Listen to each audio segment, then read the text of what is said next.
हरियाणा विधानसभा चुनाव के रिजल्ट आपने कल देख लिए हैं। बीजेपी पूर्ण बहुमत के साथ सरकार बना रही है। नतीजे बहुत अप्रत्याशित रहे उन एग्जिट पोल वालों के लिए जो कांग्रेस को एक तरफा जीत के अंदर लेके चल रहे थे, लेकिन उन लोगों के लिए ये जीत बिल्कुल भी अप्रत्याशित नहीं थी जिन्होंने कमल के फूल के ऊपर बटन दबाया था। और इसमें कांग्रेस की एक क्या बड़ी वजह रही कि उनको हार मिली। उनके लिए एक तरफा माहौल जो दिखाया जा रहा था वो वोटों में परिवर्तित क्यों नहीं हुआ, इसकी चर्चा करनी आज बहुत ज़रूरी है।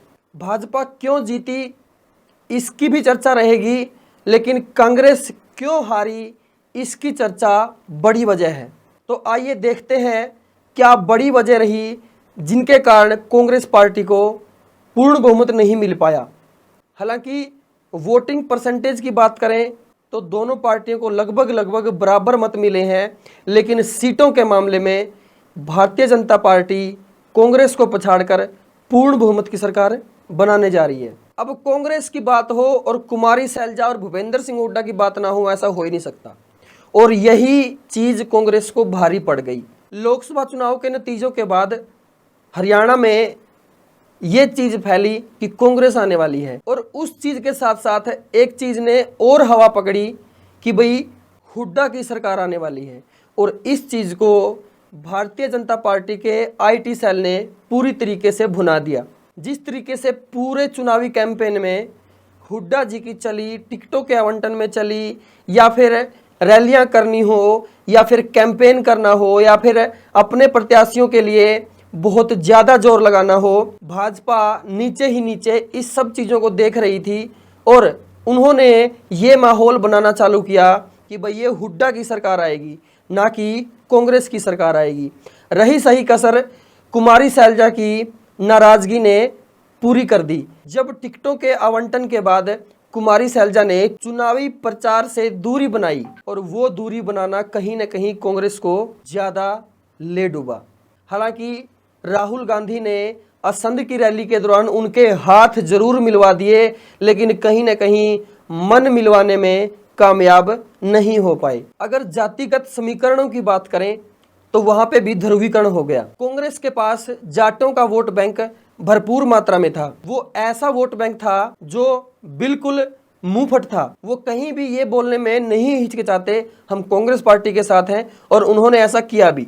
लेकिन भाजपा इस चीज को देख रही थी और उन्होंने अपने कैंपेनों के जरिए दलित वोटर को साधने में जो उन्होंने प्लानिंग बनाई थी वो वहां कामयाब हो गए।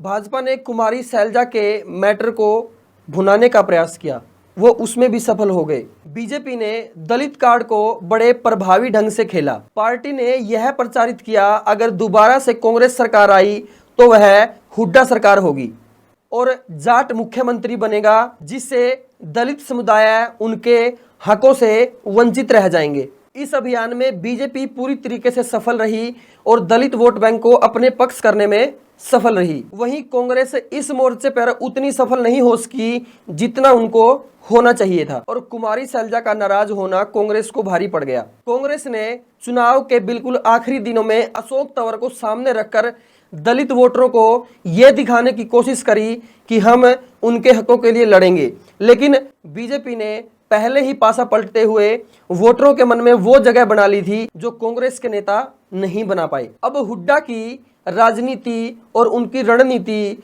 दोनों सवालों के घेरे में है, क्योंकि जितनी सीटें कांग्रेस को मिली वो जाटलैंड के अंदर ज्यादा मिली हैं। इसका मतलब ये निकलता है कि कांग्रेस जाटलैंड को तो साधने में सफल रही, लेकिन दलित वोटरों को साधने में नाकाम दिखी। दूसरी तरफ अगर आम आदमी पार्टी की भी बात करें तो कुछ 5 से 6 सीटें ऐसी थी जितने अंतर से कांग्रेस वहां पे हारी है, उससे ज्यादा वोट आम आदमी पार्टी के प्रत्याशी को मिले हैं।